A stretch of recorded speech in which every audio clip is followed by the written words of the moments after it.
중등과학 교재 중에서 가장 내용이 상세하고 방대하고 좀 심화된 내용을 많이 담고 있고 문제도 어려운 편이에요. 어려운 편이니까 그러니까 이 교재를 해놓으면 되게 좋은 게 너네가 이제 수능 시스템이 바뀐 건 알지. 고등학교 갈 때 뭔가 이제 잘은 모르지만 뭐 지금 중2 때부터 바뀌었다더라 뭐 이런 얘기는 들었을 거야. 근데 이제 그 과학 파트가 공통과학이라는 파트를 보게 되고, 이제 너희가 뭐 너희는 아직 초등학생이라서 관심도 없었을 텐데 문과이과도 없어지고 막 공통과학이라는 걸로 시험을 보게 되고, 그게 고등학교 1학년 과학 과목이거든요. 이 하이탑을 다 띄고 그 공통과학을 시험을 보잖아.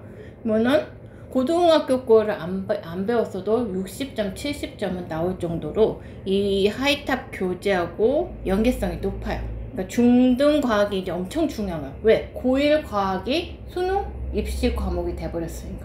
이 내용하고 거의 붙어 있어. 알았지? 거기서 조금 세밀해진 것 뿐이야. 알았지? 그래서 이렇게 배워야 된다. 자, 그래서 이 하이탑 교재가 되게 내용이 잘 돼 있고 좋아. 혼자 있고 하기엔 조금 어려울 수 있어서 배울 거야.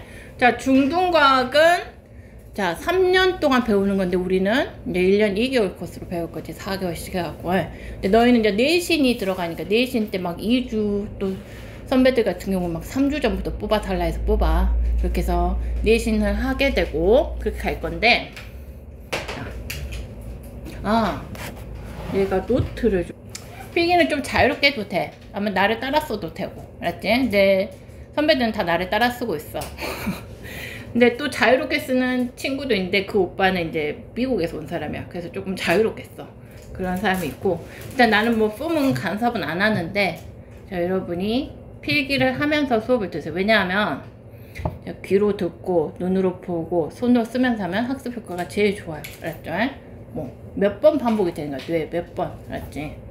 왜냐면 듣기만 하면 그때는 아는데 조금 시간이 오래 지나서 기억이 잘 안 날 수가 있어. 알았지?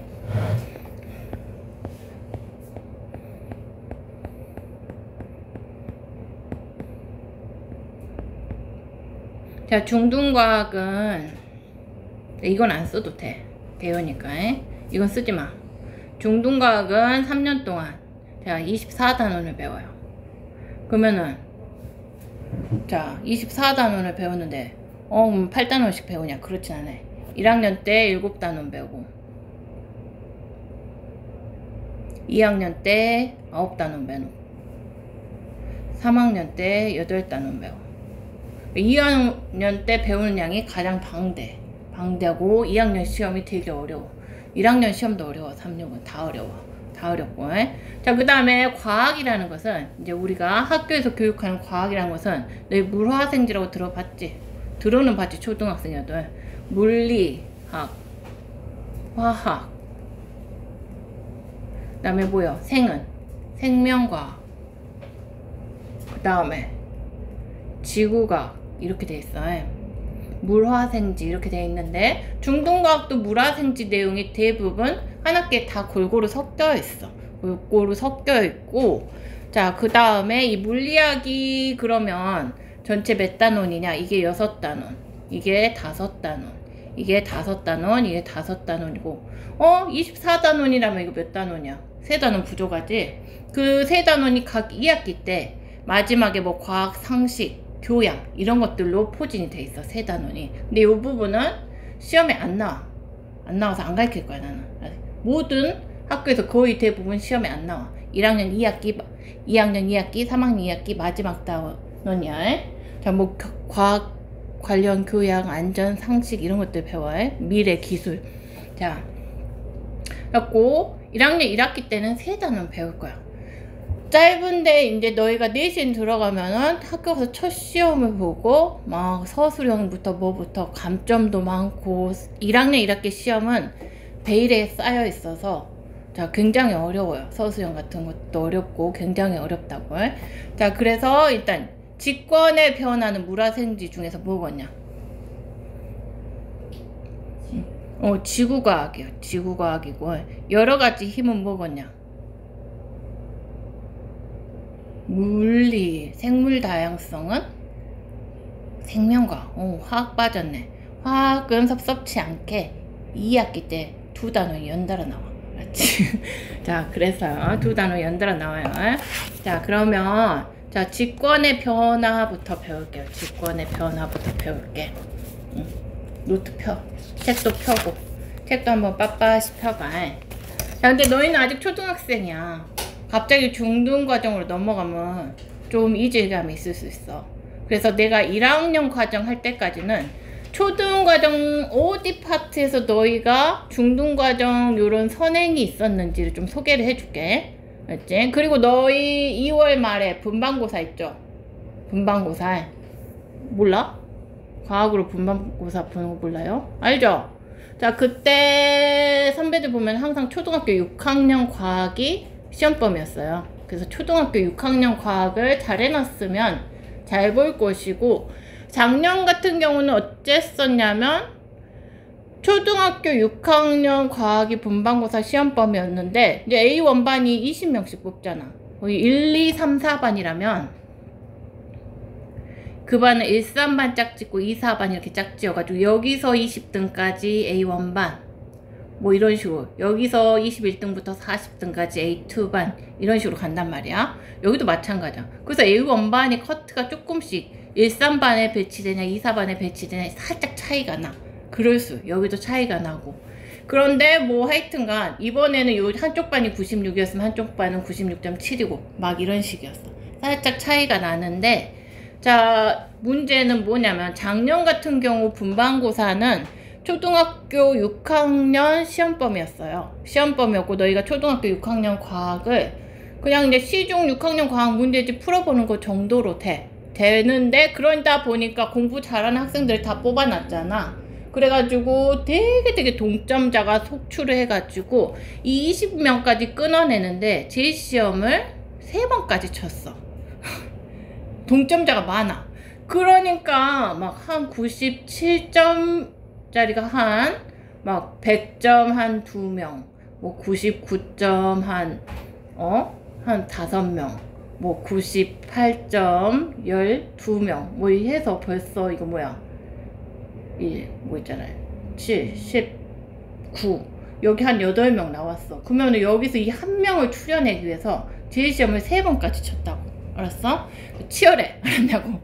그러니까 너희가 확실히 잘 막 100점으로 커트를 해야 돼. 작년 선배들은 뭐 다 A1으로 시작을 했는데, 그래서 A1으로 시작을 했어. 선생님이 준 자료 다 풀고 하고 해가지고 했고, 이것도 시작부터 기분 좋게 시작하면 좋잖아. 그러니까 지금부터 뭐 분반고사를 할 필요 없어. 작년 선배들 보니까 그렇게 할 필요까지는 없고, 한 딱 2월달 그때 뽀짝 하면 돼. 자료 팍 풀고. 너 6학년 과학은 다 할 거 아니야. 그치? 그거 하면서 계속 하고 혹시 필요한 건 나한테 질문하면 돼. 그거 다 받고. 알았지? 그렇게 해서 선배도 다 A1 들어갔으니까 너희도 그렇게 하면 될 거야. 응.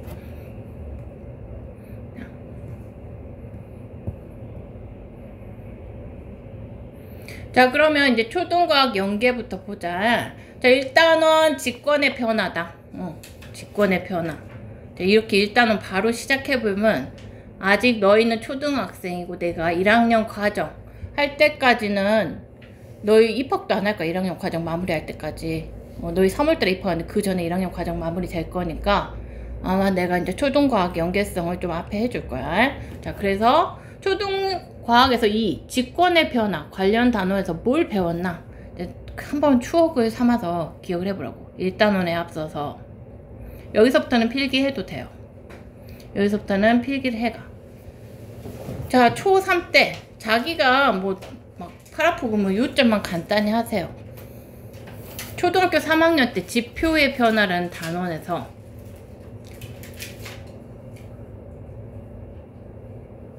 자, 바위나 돌이 부딪히거나 부서져서 무엇이 되냐? 이거 초등학교 3학년 때 했다. 바흐로 3년 전. 바위나 돌이 초등학교 이거 새로운 내용이 아니야. 물론 이런 내용을 배운다는 건 아니야. 그래도 너희가 이런 걸 배웠다. 새로 나온 게 아니다. 그 말이야. 뭐 이거 완전히 듣고 보면 빵 이렇게 쉬운 거야? 막 이래. 바위나 돌이 부딪히거나 부서져서 결국 뭐가 돼? 결국 뭐가 되겠어? 이 바위나 돌이 막 작아지고 깨지고 쪼개지면 뭐가 되겠어. 자갈, 모래, 그 다음 뭐야? 자갈, 모래, 흙이 된다. 두 번째, 바위나 돌이 이렇게 부서지거나 물에 녹는 거, 이런 걸 뭐라 그래요?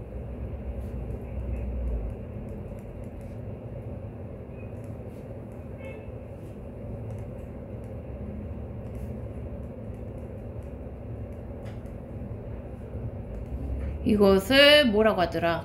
초등학교 3학년 때 무시라고 배웠어. 뭔 작용?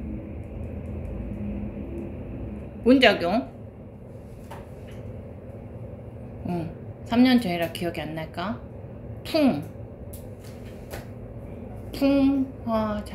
풍화작용. 바람풍 떼서. 바람이 막 바람에 날려다니면서 부서진다. 녹는다 해서 풍화작용. 자, 근데 이 풍화작용이 일어나면 침식, 퇴적이 일어나잖아요. 무엇에 의해서 일어나죠? 지표를 흘러가는 강물 같은 거죠. 지표를 흐르는, 지구 표면을 흐르는 강물은 물이 있으면 물은 흘러가면서 흙을 깎거나 침식을 하거나 흙을 퇴적, 쌓기도 한다. 이게 초3 때 했어.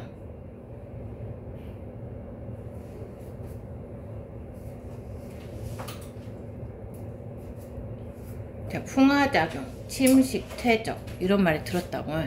초3 때 지표의 변화라는 단원에서. 그 다음에 두 번째, 지층과 화석을 배웠어. 초등학교 3학년 때 과학에서. 자, 지층은 뭐 이제 초등학교 때 배운 개념은 그거였어. 자갈, 모래, 흙 등이 진흙 등이 쌓여서 층을 이루고 있는 거.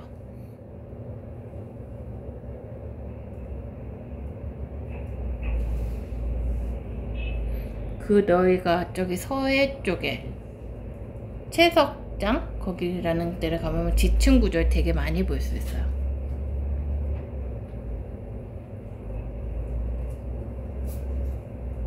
땅의 층이라는 거야. 층을 이루는 거.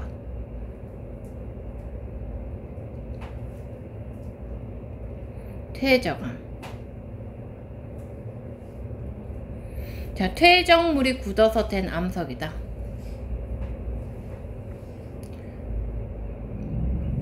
이것도 퇴적암이란 것도 배웠어. 퇴적물들이 굳어서 된 암석은 퇴적암이라고 한다. 이런 것도 배웠고 초등학교 때. 그 다음에 화석이 뭐야? 옛날에 살았던 동물이나 식물이 죽어가지고 그 몸체나 흔적이 여전히 지층이나 암석 속에 남아있는 것을 화석이라고 한다. 화석. 옛날이라고 하는 것은 정말 수천억 년 이런 시절이야.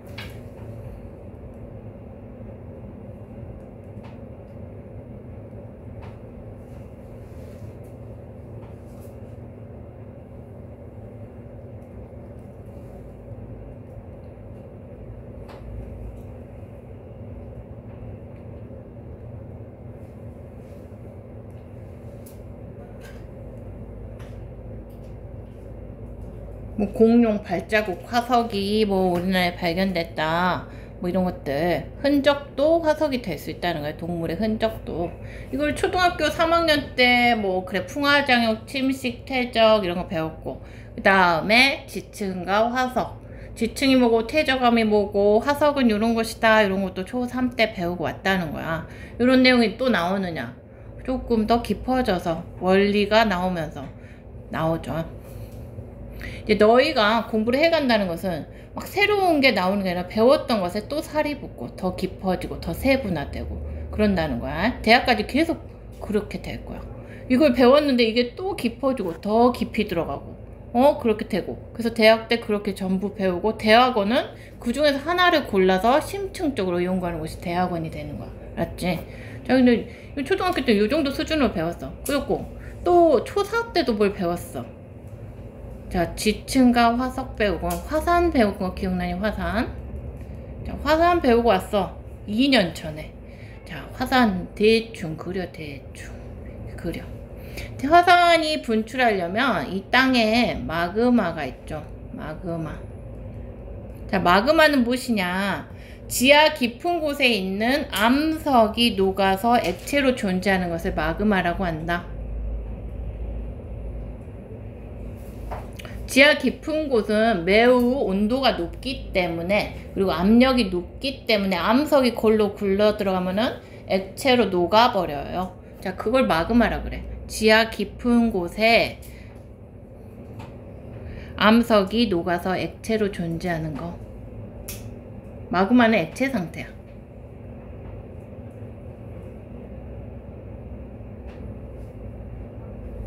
자, 이게 마그마인데 이 마그마가 어떤 이유에서 팍 솟아나와. 솟아나오죠. 솟아나와서 막 산 주변을 화산이라죠. 흘러내려가요. 지지지 흘러내려가는 것을 뭐라 하냐? 이것을 용암이라고 합니다. 마그마가 이렇게 화산을 자고 흘러내려가는 것을 용암이라고 한다. 자, 용암이라는 것은 마그마가 지표로 흘러나와서, 자, 그 중에서 이제 화산이 분출할 때 막 기체, 그 기체를 뭐냐? 화산기체라고 한대. 화산가스, 화산기체인데, 그 가스는 빠져나간 것을 용암이야. 마그마에서 기체. 물론 이제 기체가 막 발생해. 기체가 발생하는데, 화산기체가 막 발생해. 화산기체. 자, 그 다음에 이 마그마에서 용암이란 것은 뭐냐? 마그마에서 화산기체가 빠져나간 거. 지표로 흘러나와.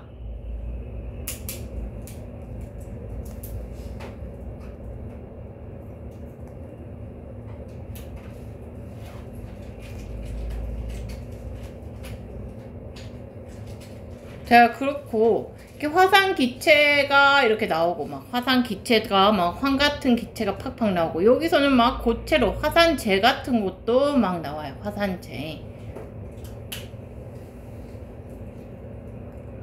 자, 화산재도 나온다며요. 그러니까 화산이 분출할 때는, 자, 고체, 액체, 기체 분출물이 다 나오네. 자, 용암은 뭐야? 용암은 액체고, 화산재는 고체야. 재 같은 거는. 화산 기체는 뭐 이름이 기체지. 기체라고. 자, 그래서 화산 분출 시에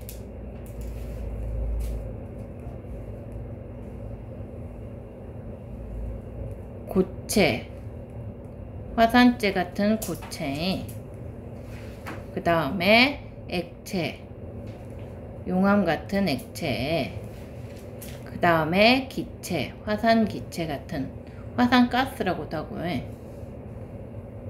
고체, 액체, 기체 상태의 분출물이 다 나온다.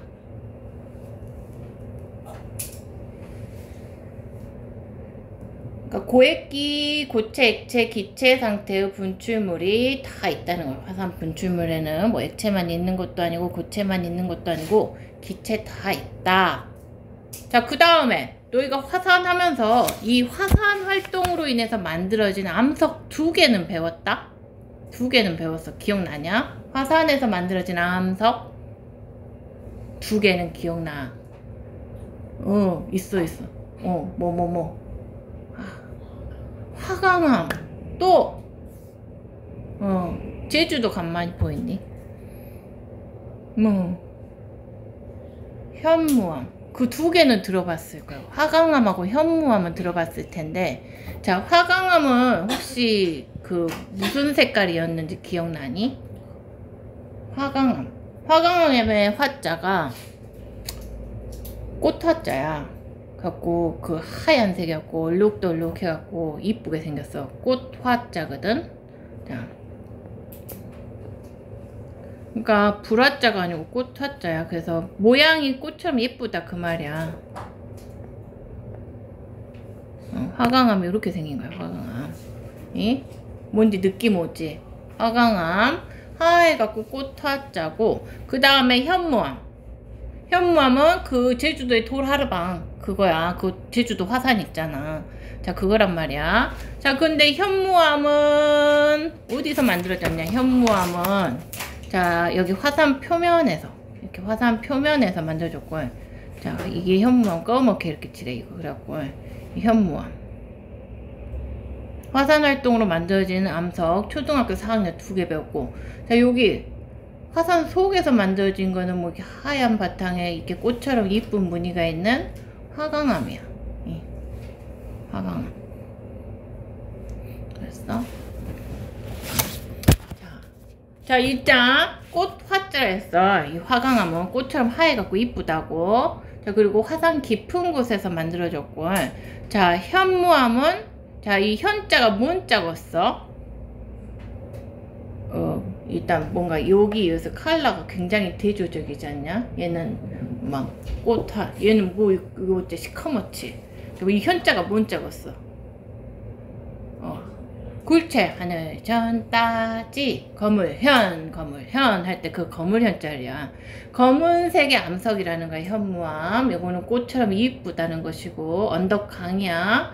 자, 화강암 꽃처럼 밝고 이쁜 무늬를 가진 화강암하고 거물현 검은 돌하르방. 자, 현무암이 화산에서 만들어진 암석으로 초등학교 4학년 때 배우고 왔다. 요 정도만. 지금 나 지금 중등과학 가르치는 거 아니야. 초등과학에서 지금 요약 정리해 주는 거야. 그 다음에 지진. 너희가 그 다음에 배우고 온 게 지진이야. 네 번째로 지진 배우고 왔다. 지진이 뭐라고 배웠냐면 초등학교 때는, 자, 지층 만들어진 것이 끊어지면서 단층이라 그래. 지층이 끊어질 때 땅이 막 흔들리는 게 지진이다. 땅 속에 지진이 끊어지면서 니은으로 써야지.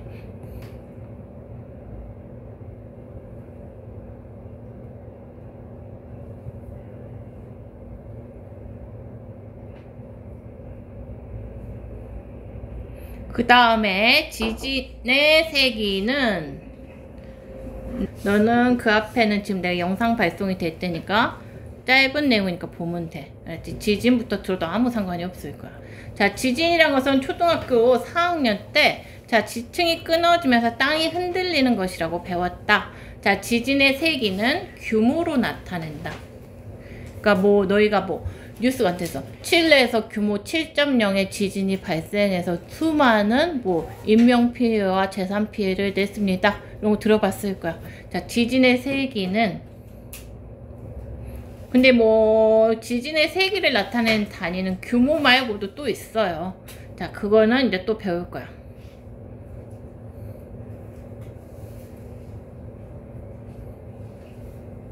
근데 초등학교 때는 규모만 배운 거야.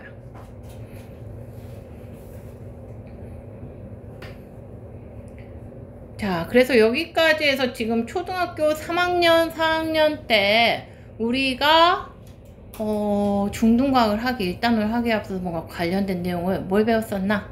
하고 이제 뭐 5, 6학년 때는 딱히 땅 쪽에 관련된 내용은 안 나왔어. 자, 그래갖고 이제 우리가 1단원 들어갑시다. 딱 들어갈란 게 왔네. 자, 직권의 변화.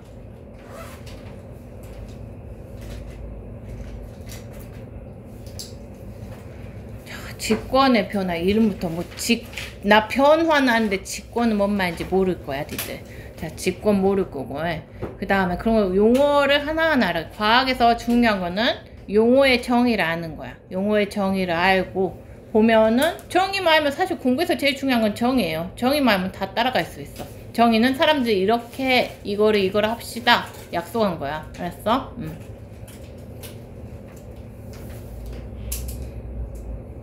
자, 이거 네모일 아니다 얘들아, 쏘리. 자, 0, 1 해가지고 지구계와 지구 내부 구조.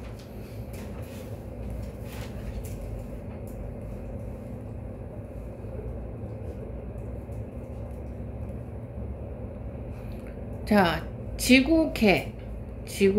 일단 지구계와 지구 내부 구조라는데, 나 지구는 알아. 근데 지구계는 뭔지 모르겠어. 예, 지구계는 모르겠어. 걔가 뭐냐? 이런 말 많이 들어봤을 거야. 시스템이야. 시스템을. 자, 그래서 아예 고등학교 가면은 똑같은 말인데 지구 시스템이라고 배워요.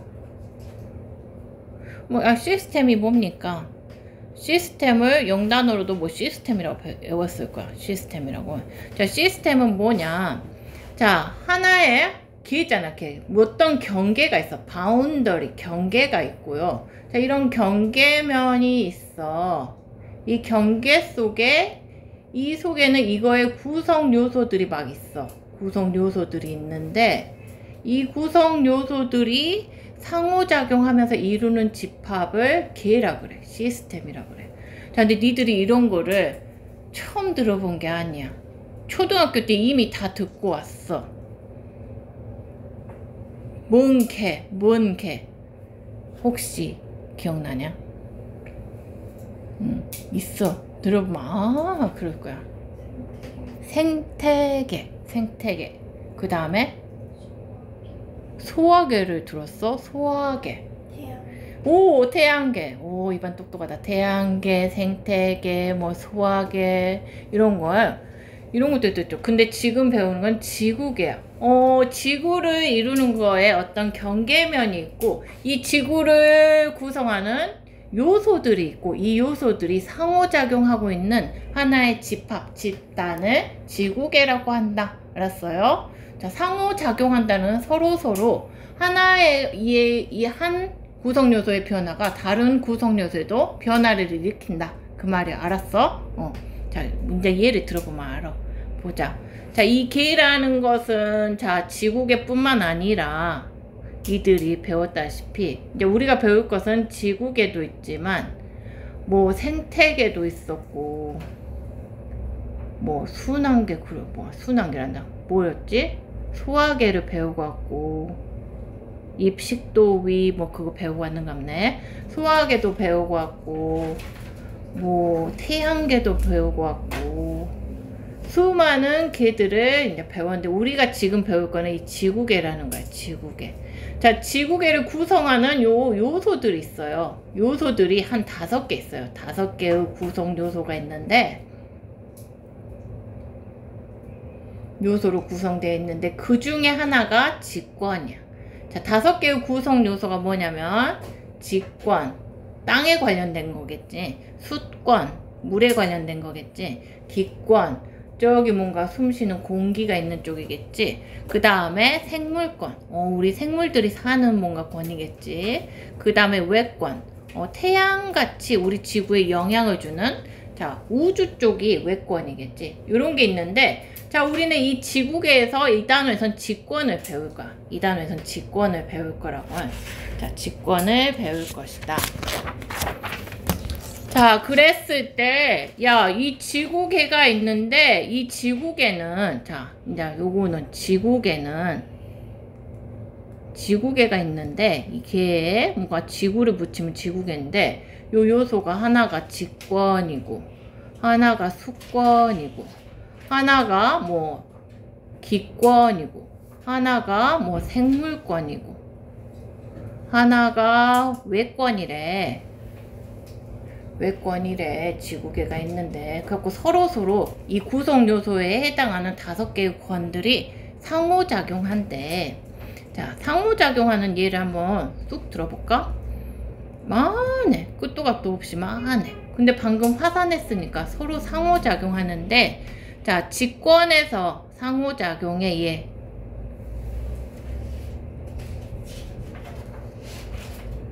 자, 직권의 영역인데 자, 화산이 폭발했다고 해봐. 그러면 아까 화산 분출물로 자, 뭐 화산가스, 화산재, 용암 같은 게 나온다는데 화산재가 엄청나게 나오거든요. 화산재가 자, 태양빛을 차단하죠. 화산재는 태양빛을 차단한다. 태양빛을 차단하면 자, 이 땅이 태양의 빛을 못 받으니까 자, 그 지역의 기온이 하강하죠.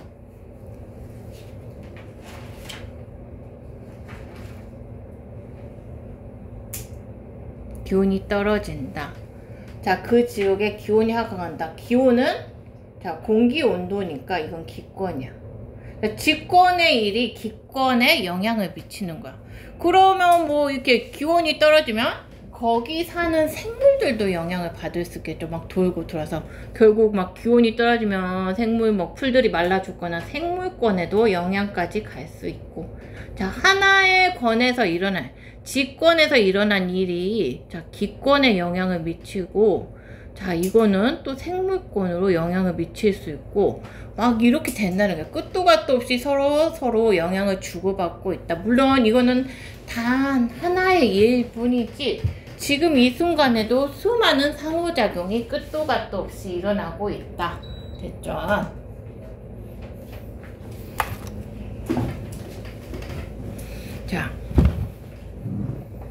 자, 지구계의 구성 요소. 자, 지구계는 직권, 수권, 기권, 생물권, 외권으로 이루어져 있다. 이름에서 보다시피 너희가 생각하는 그대로야. 이 지구라는 것은 직권이란 지구 표면, 지표와 지구 속, 지구 내부 쪽을 포함하는 거다. 그러니까 직권이란 요 지구 표면하고 지구 요 속에까지를 다 포함하는 거. 이게 직권의 영역이라는 거야. 화산은 그러니까 속에서 나오는 건데, 자, 지구 내부에서 포함하니까 이것도 화산이 직권의 일이라는 거야. 알았어? 그 다음에 기권은 지구를 둘러싼 대기가 존재하는 영역이다. 자, 공기가 있는 영역이다. 그러면은 공기는 뭐 계속 있는 건 아니고 한 1000km까지만 있어요. 여기서 그 밖에를 기권 밖에를 외권이라 그래. 외권. 진공 상태, 공기가 없는 상태고. 자, 외권도 지구에 영향을 줘. 태양은 저 멀리 있는데 우리한테 태양과 달 같은 것들 우리한테 영향을 주잖아. 지구에 영향을 주는 지구 기권 밖의 영역을 외권이라고 한다. 그다음에 수권은 지구에 있는 물들이 있는 곳을 수권. 생물권은 자, 생물체와 이 생물들이 분포하는 영역인데, 이 생물권은 그러면 어디 다 분포해 있겠어? 생물은 직권에도 있겠지. 기권에 있냐? 새들이 날아다니죠. 수권에 고기들이 살죠. 그 다음에 외권에 있냐? 외권에는 아직까지 뭐 외계 생명체는 우리가 발견된 바를 없어요. 그래서 자, 이들이 분포, 생물권은 직권, 기권, 수권에 고르게 분포하고 있다. 봅시다. 자, 봅시다. 이 직권. 자, 지구 표면, 지표와 지구 내부 구조다.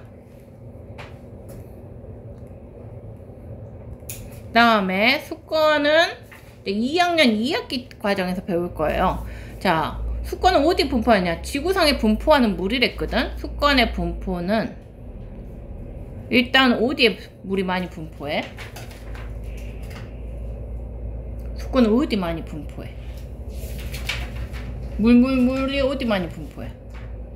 바다! 그래, 바다에 물이 있고, 바다 해자 써서 해수라고 하죠.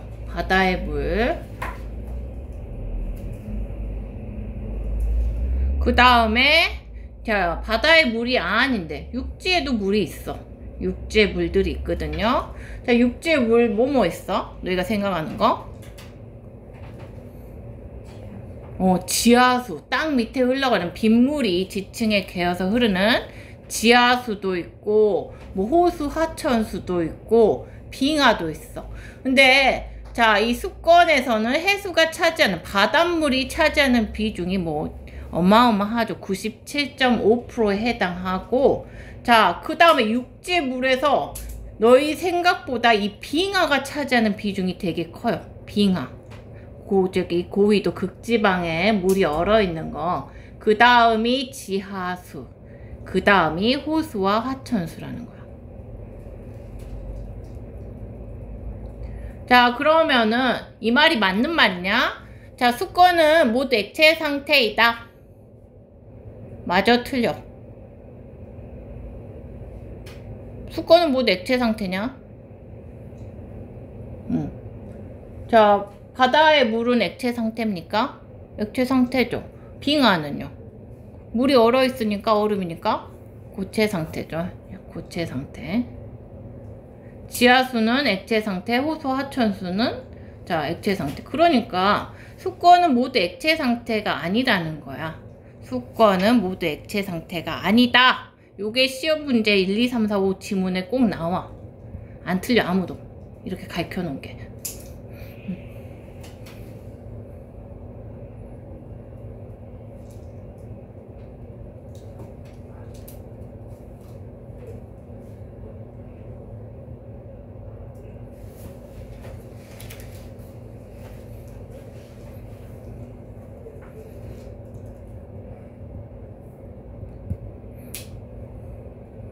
그 다음에 기권. 기권은 3학년 1학기 때 과정에서 배워요. 자, 이거는 우리가 지금 숨 쉴 때 쓰는 이 공기의 구성이나 공기가 어디까지 분포하고 있고, 자, 구름, 날씨, 기상 변화 이런 것들에 대해서 3학년 1학기 때 배울 거고, 자, 생물권은 바로 3단원부터 배우기 시작해요. 생물 단원이 다 생물에 대해서 배우는 거야. 그 다음에 생물권은 자, 생물과 그들이 분포하는 영역인데 생물권은 어디 분포하고 있다? 지권, 기권, 수권에 고루 분포한다. 외권은 분포 안 해요. 외권은 분포한지 안 분포한지 지금까지 알려진 바가 없어. 그래서 확실한 건 여기에는 분포하고 있다는 거야. 그 다음에 외권. 자, 외권은 자, 태양이나 달, 우주 영역이에요. 자, 태양계라고 2학년 1학기 때부터 배우고 3학년 2학기 마지막 단원에서 우주와 은하라는 단원을 배울 겁니다. 자, 이렇게 지구를 구성하는 요소들을 뭐 지권은 이제 배우지만 이것뿐만 아니라 다른 권들도 이제 중등과학 전반에 걸쳐서 배우는데, 과학에서는 이렇게 우리가 살고 있는 일단 지구에 대해서 배워요. 지구에서 일어나는 현상의 규칙들, 법칙들, 자, 이런 것들을 배운 다음에 이런 것들을 알아서 응용, 발전, 기술 개발하는 거야. 알았지? 우리 지구에서 일어나는 법칙들을 알아가지고, 자, 그래서 지금 우리가 누리고 있는 게 과학기술의 혜택이죠. 문명의 이기들이고. 자, 봅시다. 자, 요 내용이, 자, 이제 내신 들어갈 때 이 내용 관련 문제를 많이 풀 텐데, 자, 뭐 수권과 생물권의 상호작용의 예를 드시오. 막 등등등등 막 그런 문제들이 까탈스럽게 나와요. 서술형으로 내는데 3육중은 서술형 시험에서 점수를 깎으려고 내는 거야. 그래서 서술형 어미는 다 뭐뭐이다 라고 써야 되고, 자, 뭐뭐이다 라고 안 쓰면 감점이라고 밑에 표시가 돼 있어. 그리고 논리적으로 써야 되고 어법에 맞게 써야 되고, 자, 뭐뭐를 다 내용에 어긋남이 없이 잘 써줘야 돼요. 자, 서술형 시험들. 자, 그래서 일단 기본적으로 하이탑 서술형 문제를 쓸 때, 아, 이건 시험 문제다 내가 생각하고 열심히 풀어보도록 하세요. 자, 밑에 학습 내용 체크 방금 들었으니까 한번 풀어볼까요?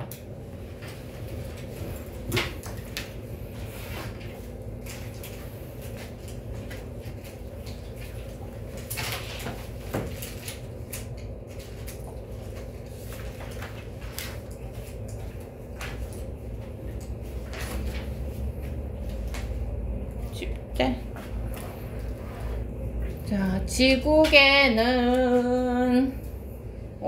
직권, 기권, 수권, 생물권으로 구성되어 있다. 지구계의 구성 요소는 5개의 권이다. 자, 이것 중에서 지구에 살고 있는 모든 생물과 이들이 분포하는 영역을 생물권이라고 한다. 암석과 토양은 자, 지표를 구성하는 것이죠. 지구계의 구성 요소 중에서 직권에 속한다. 이제 우리는 직권을 하나하나 파고 들어가 볼 것이고, 자, 어떻게 현재와 같은 대륙 분포가 되었나, 자, 지구는 어떤 것인가, 이런 것들을 이제 배울 것이야. 자, 직권은 지표와 지구 내부 구조라고 했어요. 자, 지표는 우리가 눈으로 보고 만질 수도 있고 걸어 다닐 수도 있는데, 지구 내부 구조는 어떻게 할 것이냐. 자, 네가 뭔 속을 알려면 기본적으로 어떻게 하겠냐. 그냥 기본적으로 네가 땅 속을 알고 싶었어. 그러면 그 사람이 기본적으로 뭘 해야겠다는 생각을 했어. 파봐야겠다, 그지? 응. 그래, 사람들이 파봤어. 이제 파봤어. 그런데 조금 한계가 있었어. 자, 그걸 제일 많이 파본 나라가 러시아예요, 러시아. 러시아가, 자, 콜라 반도라는 곳에서 12kg까지 팠어. 12kg까지 이렇게 금속봉을 넣어가지고 한 1970년부터 1990년까지 한 20년 동안 팠어. 콜라 반도라는 곳에서 20년을 봉을 넣어갖고 팠는데 12kg 판 것이 제일 깊은 깊이야. 인간이 파본 것 중에서. 왜 못 팠겠어? 압력? 뜨거워서? 둘 다 맞았어. 자, 땅 속으로 들어가면 갈수록 압력이 세지고 온도가 높아져서 저 금속봉이 녹아버렸어. 녹아갖고 더 이상 들어가되고 액체가 되본 게 흐물흐물해져 본 게. 자, 그러했다. 자, 이렇게 땅을 파는 것을 뭐라 하냐? 시추. 볼시자에 팔추해가지고 파서 본다. 그런 뜻이야. 시추. 강아지 아니고 시추. 알았지? 시추. 자, 이거는 직접적으로 보는 방법이야. 직접적으로 보는 방법. 자, 그렇고 또 하나는 땅속을 조사하려면, 자, 기본적으로 땅속에서 나온 것을 한번 조사해보자. 땅속에서 나온 게 뭐야? 화산이 폭발할 때 나오는 화산 분출물들을 한번 조사해보자. 근데 이 화산이 분출물들도요, 자, 지하 약 100km까지 물건밖에 안 나와. 그래서 자, 지구 깊은 속까지는 조사하는데 한계가 있다. 시추나 화산 분출물 조사는 내가 땅속을 한번 직접 눈으로 보고 확인하고 이런 방법, 직접적인 방법인데, 자, 깊이에 한계가 있어요. 예. 그럼 어떻게 해야 되겠어? 직접적인 한계가 있는 게 머리를 쓰자. 간접적으로 어떻게 알아보자. 예. 이렇게 간접적으로 알라고 했어. 그래서 간접적인 방법이 있는데, 그 간접적인 방법이 뭐냐? 아까 지진이라고 배웠죠. 지진. 자, 지진은 지층이 끊어질 때 땅이 흔들리는 거라 했어요. 최근에 어디에서 막 지진 엄청나게 크게 났었는데, 어느 나라에서. 그래서 난리가 났었는데, 거기 저쪽 어디? 터키. 튀르키예. 맞아. 튀르키예 맞아. 자, 그랬어. 자, 그런데 자, 이 땅이 끊어질 때 그 흔들리는데 파가 나와요. 파동이. 그게 뭐냐? 자, 네가 물에다가 돌을 던져라. 퐁당 돌을 던지자. 냇물아 퍼져라. 멀리 퍼져라. 예, 냇물이 퍼지냐? 무엇이 퍼져? 동글동글 뭔가 이런 게 퍼지지. 이런 게. 사실 네가 이제 1학년 2학기 때 파동을 배우면 안 되는데 냇물은 퍼지지 않고 있어. 자, 그냥 제자리 물은 진동만 하고 있는데, 자, 이렇게 돌을 퐁당 던졌더니 이렇게 퍼지죠, 멋이. 이런 것들을 파라 그래요, 파.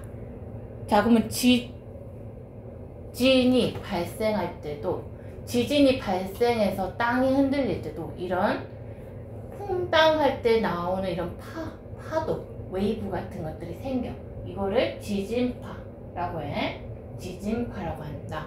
요 지진파를 써서 연구하는 방법이 있는데, 이 지진파를 사용해서 우리는 지구 중심까지 내부 구조의 상태와 자, 물질이 어떻게 되어 있는가 요거를 다 밝혀냈어요. 그래서 지구 내부를 연구하는 가장 효과적인 방법은 지진파 연구다. 이게 뭐 어렵지 않은데 그냥 1, 2, 3, 4, 5D 선다 중에 하나예요. 알았죠? 지구 내부를 연구하는 가장 효과적인 방법은 지진파 연구고, 지진파 연구는 간접적인 연구예요. 간접적인 연구야. 그러면 너희가 엑스레이로 네 몸의 내부를 보잖아. 엑스레이나 내시경은. 내시경이 뭔지 아냐? 내시경은 니를 뭐 수면 내시경 잤을 때 의사 선생님이 정말 렌즈를 넣어서 실제로 보는 거죠. 내시경은 직접적이야, 간접적이야. 내가 직접 보니까 직접적이고, 엑스레이는 X선이라는 걸 써서 내 몸이 이렇게 뿌옇게 흑백으로 사진이 나오는데 이건 간접적이야. 내 몸을 직접 보는 건 아니고. 자, 그러니까 내시경 같은 방법은 자, 뭐다? 시추나 시추나 화산 분출물 조사가 있고, 지진파 연구 같은 방법은 엑스레이 같은 방법이 있다. 알겠지? 오케이.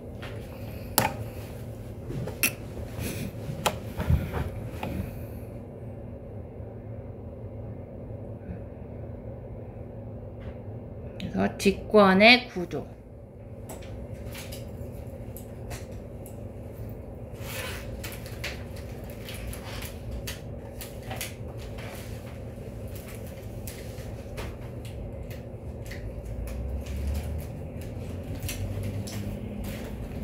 자, 직권이란 것은 지각과 지구 내부로 돼 있는데, 뭐 지구 표면과 지표와, 왜 지표와 지구 내부인데, 이 지구 내부를 아는 방법이 두 가지가 있다. 지구 내부 조사 방법이. 자, 직접적인 것이 있고 간접적인 것들이 있다.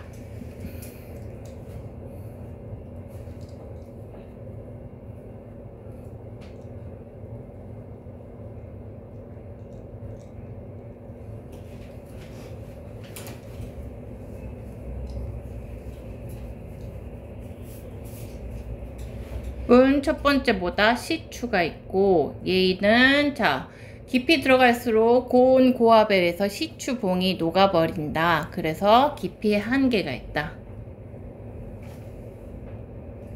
자, 인간이 파본 최대 깊이가 12km인데, 자 밝혀진 바에 의하면 지구 반지름은 6,400km야. 네, 인간이 파본 게 12km라고. 그러니까 사실 이렇게 한계가 있어. 전체 요 부분은 뭐 파서 볼 수가 없는 거야. 그러니까 우리가 파본 거는 자 6,400분의 12, 이거를 대충 바꾸면 12는 뭐 6,000 이런 식으로 바꾸면 한 500분의 1 밖에 안 파봤다는 거야. 전체의 깊이를 500이라고 한다면 약 1밖에 안 파봤다는 거죠. 그러니까 499는 팔 수가 없다는 거야. 알았지? 이런 한계가 있다는 거야. 뭔 말인지 알겠어? 알겠어? 응, 됐어. 자, 그 다음에 두 번째는 땅속에서 나오는 걸 봐보자. 땅속에서 나오는 걸 보는데, 이 화산도 자 최대 100km까지에서만 분출물이 있다는 거야. 자, 화산 분출물 조사가 있는데,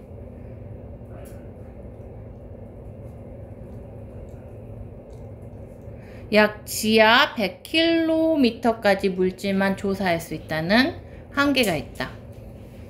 화산이 거기서까지나 밖에 안 나오지, 더 깊은 데서는 안 나오기 때문에.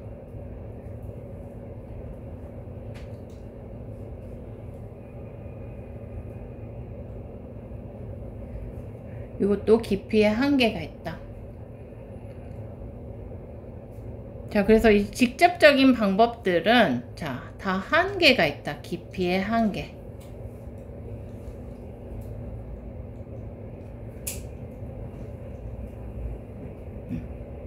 두 번째, 자, 간접적으로, 직접적으로 안 되면 이제 간접적으로 가야죠. 사람이 머리를 써야지. 과학적으로. 간접적인. 언제까지 우리가 인체 내부를 보고자 막 진짜 렌즈 넣어서 볼 것이야. 진짜 엑스레이도 사용하고 이런 식으로 가야지. 자, 그런 것처럼 언제까지 막 지구 속에서 나오고 지구 속에 직접 들어가서 보고 그럴 것이야. 그건 불가능하죠. 거기까지 가면 다 녹아버리겠죠. 자, 그래서 간접적인 방법으로, 간접적인 지구 내부 조사 방법.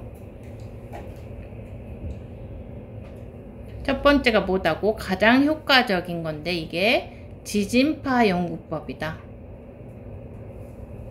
자, 이것은 지구 내부 구조를 조사하는 가장 효율적이고 효과적인 방법으로, 이것으로 우리는 지구 내부 구조를 알아냈어요.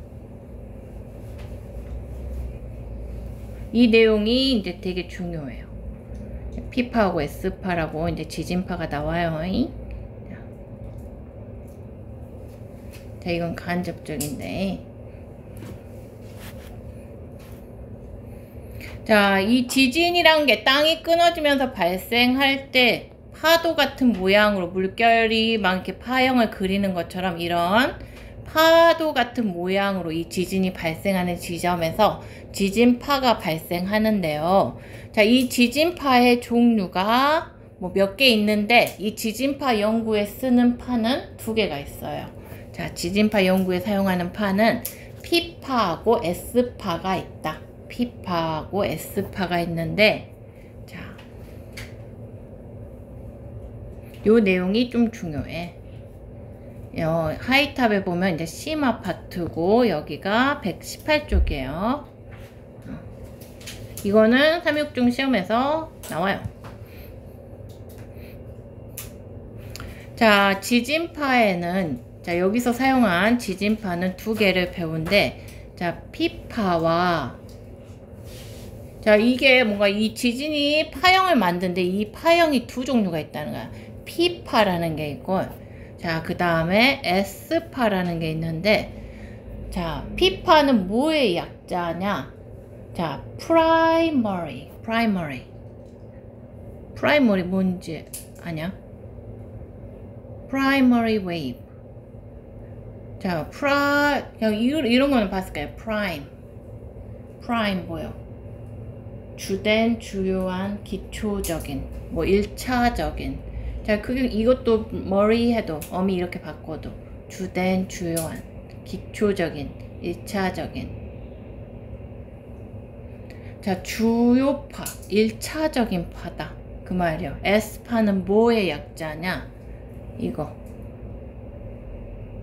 둘째, second의 early 붙어도 똑같은 뜻이야. 두 번째의 파다. 뭔가 얘가 주된 파고 얘가 두 번째 파다, 뭐 그런 뜻이겠네. 자, 두 번째 파다.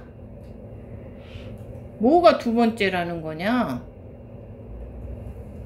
자, 뭐가 두 번째라는 거냐면, 자, 여기서 만약에 지진이 발생했다고 그래봐. 뭐 여기서 다 측정을 할 수 있는데 이 파가 막 이동을 하는데 항상 1등으로 도착하는 애가 P파고 2등으로 도착하는 애가 S파라는 거야. P파가 항상 1등으로 도착한다. 그러니까 속도가 더 빠르다는 거죠. S파보다 빠르기가 더 빠른 파고 1등으로 도착한다.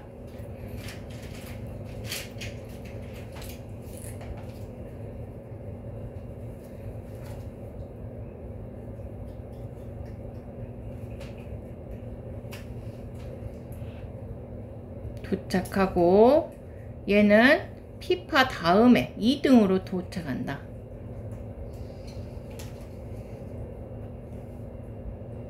자, 이름에 이미 답이 다 나왔어.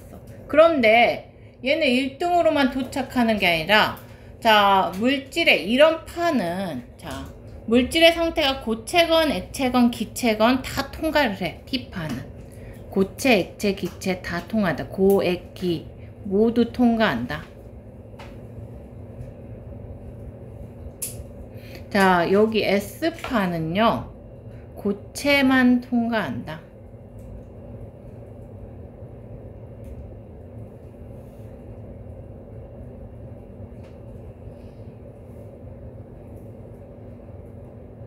아직 초등학생들은 이렇게 약자로서 좀,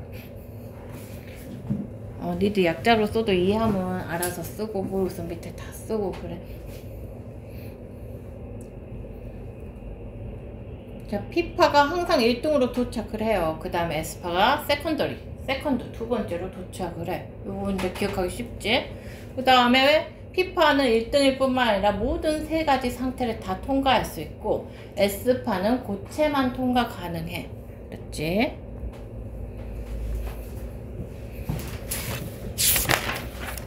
자, 그리고 이걸로, 아니 P파하고 S파 연구로 어떻게 알아냈느냐? 자, 각각 지진이 발생한 점으로부터, 뭐 여기서 지진이 발생했으면 지진이 발생한 근원을 지진의 근원에서 진원이라는데, 자, 이 진원이 여기가 있으면, 자, 만약에 지구 내부가 다 고체라면, 우리가 생각할 때 다 고체라면 P파, S파가 어디서나 다 도달은 할 거야. P파가 1등으로 도달하고 그럴 건데, 자, 어쩌냐면 어떤 지역에는 S파가 절대 나타나지 않는 지역이 있더라는 거예요. 여기는 P파, S파가 다 도달했다. 그럼 여기는 고체라는 거죠. 자, S파는 고체만 통과하는데 S파가 나타났는데, 자, 그래가지고 어떤 부분에서는 절대로 S파가 도달하지 않더라. 그건 뭐냐? 지구 내부의 어떤 층은 자, 뭔가 고체 상태가 아니라는 거야. 고체 상태가 아닌 데가 있어가지고 S파가 도달하지 않는 데가 있더라 라는 거야. 자, 그거를 생각하면 이렇게 간단히 말하면 돼.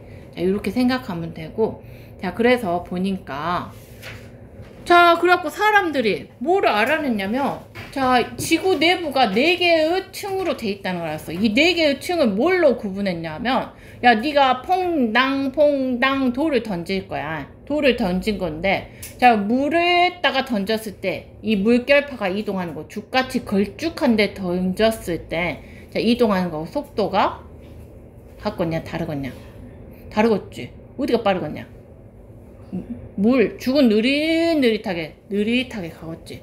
자, 그러니까 뭔가 이 지진파가 도달하는 데를 보니까, 자, 뭔가 속도가 급격히 변하는 데는 뭔가 물질이 아주 달라진다는 거야. 달라지니까 물질이 아주 달라져가지고 속도가 급격히 변하는 지점이 지구 내부 구조를 보니까 4개가 있더라. 그래서 지구 내부는 뭔가 상태가 아니라 아주 다른 물질로 된 4개의 층으로 돼 있다. 이걸 알아냈다는 거야. 어떻게 그럴 수가 있느냐? 살짝 이야기를 해주면, 이건 고등학교 때 나오는 내용인데, 지구가 맨 처음에 형성될 때 지구가 처음에 살짝 액체 상태였을 때가 있었어.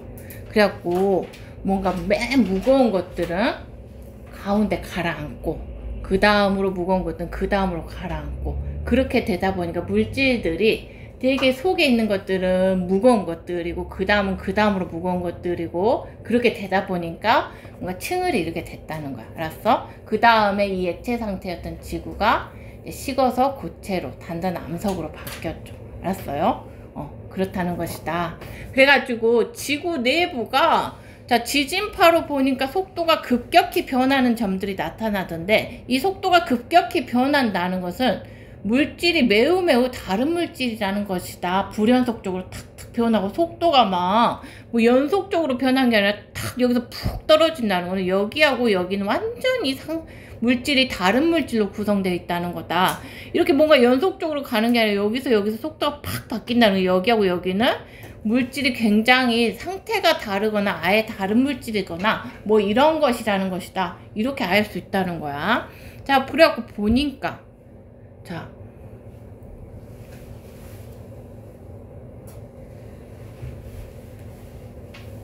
네, 이 그림은, 자, P파하고 S파. 자, 이게 속도야. 빠르게. 얼마나 빨리 움직이냐, 그 물결이 얼마나 빠르냐. 근데 항상 빠른 거는 P파였어. 1등으로 도달하는 것은. 자, P파요. P파가 1등으로 도달하니까 속도가 더 빨라. 더 빠르니까 요 앞에 딱 그려. 속도가 이쪽 X축으로 갈수록 빠르다는 거야. 이쪽으로 갈수록 숫자가 커지고, 자, 이거 속도가 빠르다는 거는 숫자가 크다는 거야. 속도가 빠르고, 자, 지진파는 일단 뭔가 여기가, 자, 지구 내부 깊이가 여기가 깊이가 0이라면 이쪽으로 들어갈수록 깊어지는 거야. 지구 깊이는 깊어지는 거야. 자, 그래서 보니까, 자, 여기서 이렇게 있다가 일단 뭔가 땅속 어디쯤에서 발생한 지진파가 있는데, 자, P파는 요 정도에서 속도가 연속적으로 이어지다가 어디 요쯤에 오니까 뚝 떨어지더라는 거야. 뚝 떨어져 가지고 이렇게 가더라. 그 다음에 뚝 떨어져 가지고 이렇게 가다가, 자, 뚝 떨어져 가지고 또 이렇게 가더라. 그 다음에 S파는 얘는 속도도 느려가지고 요쯤에 나타나는데, 얘는 이후로는 아예 보이질 않더라. S파 얘는 요 이후로는 이렇게 둘이 여기까지만 관측이 되고, 자, 이게 P파고 이게 S파다. 자, 그렇다는 건데, 자, 그러면 여기서 이 깊이는 뭐냐? 자, P파하고 S파가 일단 관측되는 요점은 일단 지구 속이니까 요 시작하는 지점이 약 5에서 지구 깊이 35km 점이야. 자, 그 다음에 여기 뭔가 피파 속도가 굉장히 불연속적으로 변하고 S파가 도달을 하고 S파의 존재까지 보이는 데가 여기가 2900km까지야. 자, 그 다음에 여기 피파만 나타나는데 여기서 뚝 끊어지는 여기가 5100km까지야. 그 다음에 여기 소까지 여기 나타나는데 여기가 그러니까 6400km. 우리가 그래서 지구 반지름을 6400km로 추정한다는 거야. 지구 평균 두께를. 그러면 이 피파 S파 이렇게 도달과 그 다음에 피파의 속도가 막 불연속적으로 뚝뚝 끊어지는 걸로 봐서 그때부터 물질의 종류나 상태가 급격히 변하는 점이다. 그래서 지구 내부는 여기 이제 지진이 발생하지 않는 맨 위에 껍질인 지각부터, 자, 지각이 있고, 자, 지각이 있고, 거기는 지표부터 한 5에서 35km까지다. 이 지각에서 각자는 껍질 각자야. 너의 각질 떨어진다 이런 말 들어봤냐? 피부 껍질이 떨어진다는 거야. 지각은 지구 껍질이야. 매우 얇다. 크러스트. 크러스트. 자, 그런 뜻이야. 그 다음에 자, 여기서부터 그러면 5에서 35km부터 자, 피파의 속도가 굉장히 불연속적으로 변하는 여기까지는 어떤 물질로 되어 있는데 여기는 멘틀이라고 부른다. 멘틀. 그 다음에 여기서부터 이제 피파만 출현하는 여기서부터는 다 핵은 핵인데 여기는 외핵, 여기는 내핵이라고 부른다. 자, 그래서 요거를 각각의 이 지진파의 속도가 확 변하는 이 경계면을 발견한 학자들이 다 달라요. 그래갖고 이것이 작년에 3.6중 시험 문제였어요. 어려운 내용은 아닌데 다 맞았어.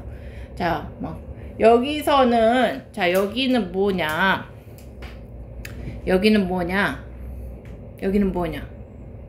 여기는 모호로비치치라는 유고슬라비아의 학자가 발견했어. 그래서 여기는 모호로비치치 불연속면. 이렇게 하면 전 세계 그 누구도 쓰기도 말하기도 너무 불편해. 그래서 줄여서 모호면이라고 한다. 시험 볼 때는 모호면이라고 쓰면 돼요. 그 다음에 여기 멘트라고 왜 해? 여기서 지진파의 속도가 확 달라지는 걸 발견한 학자는 누구냐? 구텐베르크야. 그래서 여기를 구텐베르크면이라 그래. 일반 중학교에서는 모호면만 시험에 나오는데 너희는 요거 세 개가 다 시험에 나왔어. 자, 그 다음에 자, 외과 늙의 경계면을 발견한 학자는 레만이라는 러시아 과학자죠. 레만면이라고 한다. 레만면. 이 경계면은 여기를 발견한 학자 이름으로 갑니다. 자, 그렇다면 자, 여기서 그래 뭔가 지진파의 속도가 급격히 변하는 것으로 보아 자, 물질이 되게 다르거나 상태가 다르거나 뭐 그렇다라는 거를 알고 지구 내부 구조를 지각, 멘틀, 외핵, 내핵 이렇게 4층으로 구분했단 말이야. 지표에서부터 지구 중심까지. 그러한데 자, S파가 여기까지만 있네? 자, 그러면은 여기까지는 고체야. S파가 나오는데 고체야. 그러면 여기서부터는 뭐라는 거야? 자, 여기서부터는 고체만 통과하니까 액체 아니면 기체란 말이지. 그런데 이제 과학자들이 동일한 컨디션에서 실험을 했어. 실험했더니 여기는 고온, 고압과 깊이를 계산 실험해 봤더니 액체로 추정을 해요. 여기는 액체로 추정을 한다. 자, 외액은 액체로 추정을 하고 자, 여기는 일단 S파가 못 들어갔으면 그 속은 이제 S파가 들어오지 못해서 더 깊은 데는 들어가지 못하는데 내핵은 자, 실험실에서 동일한 컨디션을 만들어서 모의 실험을 해서 보니까 여기는 고체로 추정을 한다. 그래서 유일한 액체 상태는 지구 내부 구조에서 액체인 외핵이다.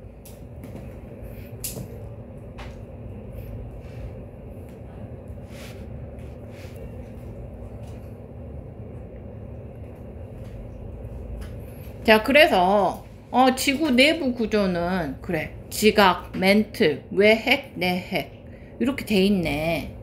근데 누군가가 나한테 되게, 나도 처음 들어본 질문을 했었어. 그래서 내가 찾아봤어. 선생님, 멘틀은 왜 멘틀이라고 해요? 그게 무슨 말이야? 그랬더니, 아니 다른 건 다 한자잖아요. 지각, 외핵, 내핵. 멘틀은 영어죠. 왜 영어로, 이거 왜 한글로 번역 안 했어요? 그러니까 딱히 번역할 말을 못 찾은 거야. 멘틀이 불어에서 나왔는데요, 망틀을 해가지고 망토란 뜻이야. 망토처럼 지구를 감싸고 있다, 이런 뜻이야. 그래서 그런 신박한 질문을 들었었어.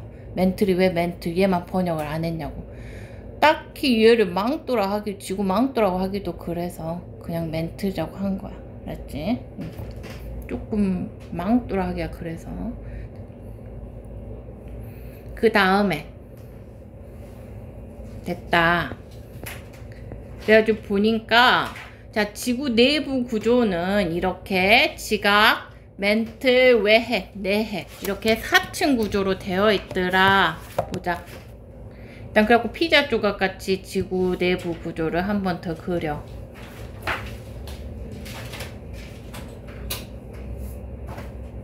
자, 지각은 지구 껍질 매우 얇시. 자, 5에서 35km라고 했어. 그러니까 뭐 5에서 35km 깊이다. 자, 여기 지표를 0이라고 둔다면, 자, 멘틀은 어디까지라고? 이 숫자도 알아줘야 돼. 멘틀은 자, 2900km까지다. 그 다음에 요 속은 핵은 핵인데 밖에 있는 핵은 외핵. 외핵은 5100km까지다. 자, 지구 중심까지가 외핵인, 내핵인데 여기를 6400km까지다. 오케이. 자, 지각.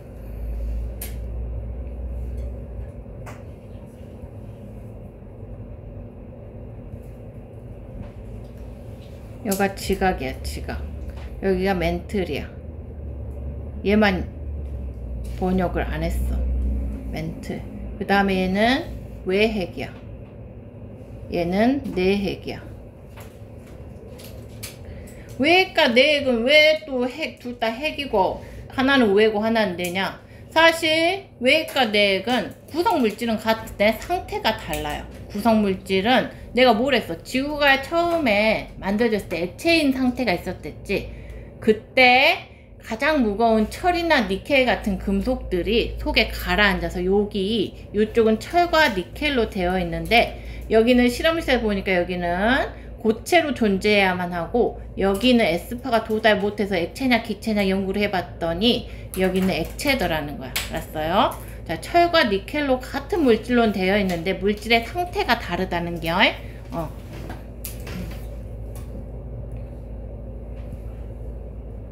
자, 첫 번째 지각. 지각은 뭐냐? 지구 껍질. 자, 지각은 암석으로 구성되어 있다. 자, 그런데 5에서 35km라 했어. 5에서 35km. 왜 이런 차이가 나느냐? 자, 이 지구 껍데기는, 자, 대륙에 있는 대륙 지각이 있고, 자, 해양 밑에 있는 해양 지각이 있는데, 이 대륙 지각을 곳곳에서 평균을 내보면 35km고, 해양 지각을 평균을 내보면 5km로 해양 지각이 더 얇아요. 자, 지각은 대륙 지각과 해양 지각으로 되어 있다. 자, 그래서 대륙 지각의 평균 두께는 35km. 자, 해양 지각은 5km. 평균이야, 평균. 자, 그 다음에 대륙 지각은, 자, 화강암질로 되어 있고, 아까 꽃처럼 생긴, 자, 암석이 화강암으로 대부분 되어 있고, 해양 지각은 현무암으로 되어 있어. 자, 그리고 자, 밀도라는 말이 나오는데, 자, 밀도를 어떤 개념으로 보면 되냐면, 자, 쇠구슬이 여기 하나 있어요. 요거는 기록 안 해도 돼. 이거 쇠구슬이야. 그 다음에 똑같은 부피로 내가 스티로폼을 이렇게 똑같은 부피로 스티로폼 볼을 만들었어. 자, 그랬을 때 이건 동일 부피일 때 누가 더 무겁냐? 쇠구슬하고 스티로폼 볼하고 누가 더 무거워? 쇠구슬이 더 무겁죠.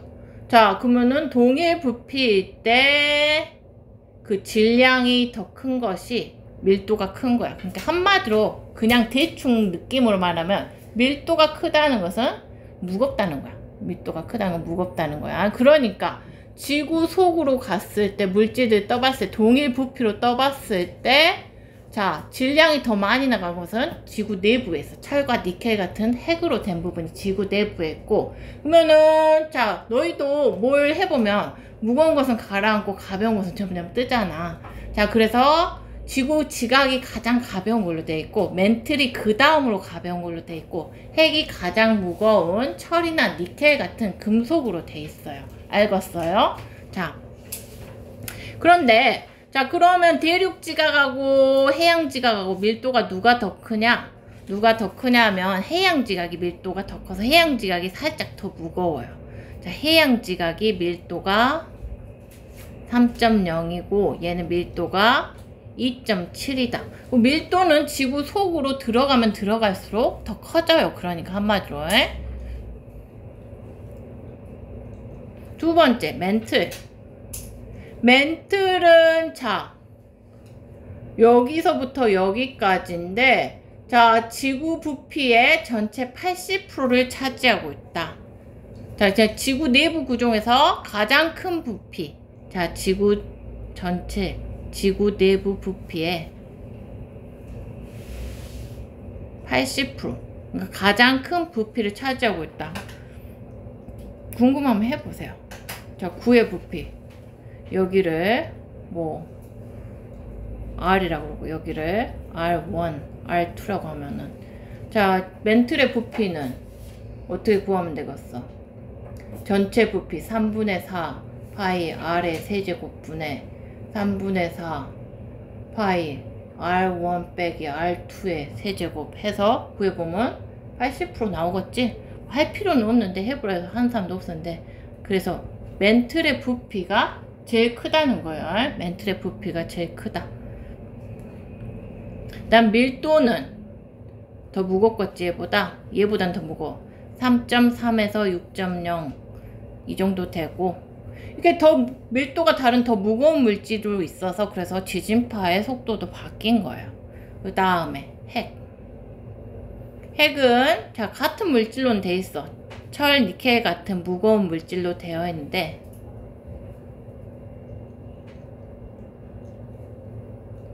밀도가 가장 크죠. 자, 그런데 여기는 외핵이 있고 내핵이 있다. 외핵은 자, 둘이는 같은 물질인데 상태가 좀 달라. 얘는 액체 상태고 그 다음에 얘는 고체 상태다. 이 상태에 따른 분리예요. 이게 누가 여기를 파서 들어가서 확인한 적은 없어. 자, 지진파 연구로 간접적으로 추정한 거예요. 알겠어요? 그 다음에 지구 내부를 알아내는 방법은, 이런 간접적인 방법들은 자, 지진파 연구로 우리가 지구 내부가 이렇게 된 거 다 알아냈고, 그 다음에 운석이란 것은 자, 저기 왜 우주에서 날아온 뭐 물건이야 이런 것들인데 요거를 연구해도 돼. 왜냐하면 이 운석이 자, 지구하고 비슷한 물질로 된 것들이 있어. 그러면 이거를 연구해서 아, 지구가 지구 내부하고 비슷한 물질이 외부에서 날아왔는데 이 속에 이런 것들이 있으니까 지구 내부에도 이런 것들이 있겠구나. 운석 연구하는 방법도 있고, 그 다음에 아까 말했지, 실험실에서 고온 고압 상태를 만들어 가지고 자, 사실 그 외핵이 기체나 액체 중에 하나인데 액체겠구나, 그리고 그 내부는 고체겠구나, 이렇게 알아내는 것도 실험실의 간접적인 고온 고압 실험을 알아냈다는 거야. 자, 지구 내부를 연구하는 방법은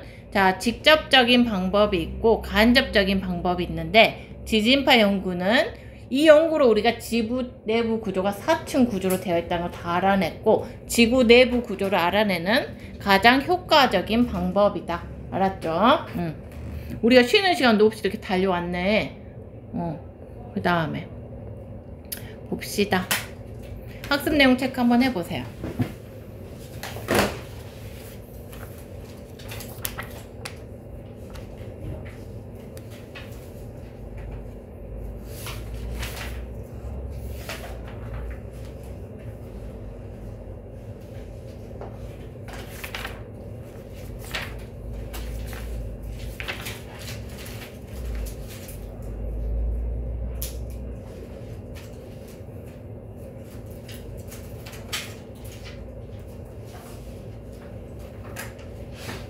자, 뭐다? 지각과 멘틀의 경계면을 모호면이라고 한다. 모로 비치치 불연속면, 모호면이라고 한다. 자, 지구 내부의 층상 구조에서 액체는 외핵이다. 됐죠? 그 다음에 이거 뭐 지구 내부 구조의 모형 만들기 간단한 수학 문제예요. 근데 이거 뭐 어려운 건 아니야. 보자. 내가 지구 반지름이 약 6,400km라고 합시다. 이 지구 내부 반지름을 자 32cm 모형으로 만들기 위해 비례식을 세우고 각 층의 두께를 계산해라. 그 다음에 그것만치 이렇게 홀을 그리고 다른 색깔로 색칠해라. 자, 그랬을 때 지구 전체 반지름을 6,400이라고 두었을 때 자, 모형의 반지름은 32로 두어라. 그랬을 때 지각은 35, 대륙지각으로 하자. 그랬을 때, 자, 이거는 6,400일 때 35km인 것은 32cm로 두었을 때는 몇 cm여야 되니? 해서 계산해보면 약 0.2cm가 나오더라. 그 다음에 멘틀은 이 숫자는 뭐죠? 멘틀의 깊이는, 자, 봐봐. 멘틀의 깊이는 2,900까지인데, 자, 여기서 35까지가 지각이니까 이 차이는 2,900 빼기 35로 한 거란 말이야. 이 멘틀의 두께는 2,900 빼기 35를 한 것이다. 그래서 2,865고, 자, 여기 또 비례식으로, 자, 6,400일 때 2,865km에 해당하는 멘틀의 두께는 32cm로 홀을 바꿨을 때 거기는 몇이겠니? 하고 계산을 해보면 요거 나온다는 거야. 자, 그 다음에 외핵은 자 2200이다. 이거는 뭐야? 자, 여기 5100까지가 외핵인데 자, 멘틀이 2900까지니까 여기까지 차이가 5100 빼기 2900이다. 해갖고 풀면은 자 6400일 때 2200인 외핵의 두께가 32cm 호로 바꿨을 때 얘는 몇 cm니 하고 계산해보면 얘는 11cm.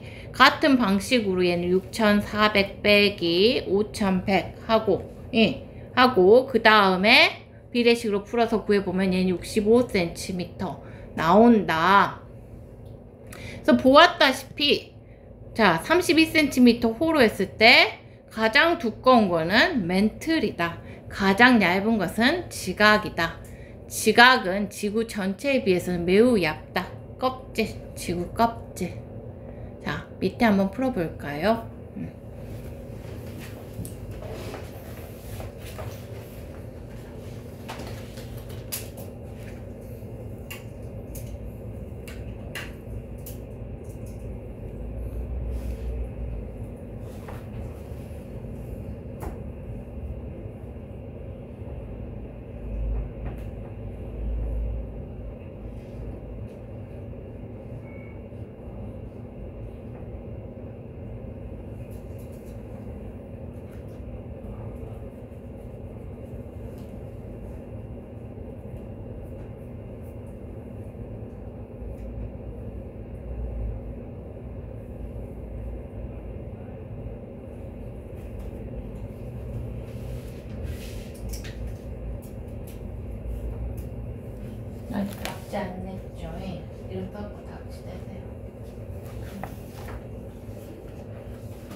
또 볼펜 써도 되니? 볼펜 써줘. 뭐 가져갔다 가네.